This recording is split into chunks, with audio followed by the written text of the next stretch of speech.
There's always too much to do and not enough time to do it in, right?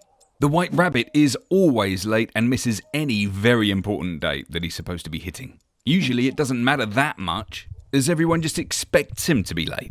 But today's different. He's been tasked with project managing the Queen of Hearts' annual garden party. Wait, what? Where's my invite? The Queen doesn't tolerate missed deadlines. It makes her mad as a hatter. And the White Rabbit knows that running overtime on this all-important project could spell disaster.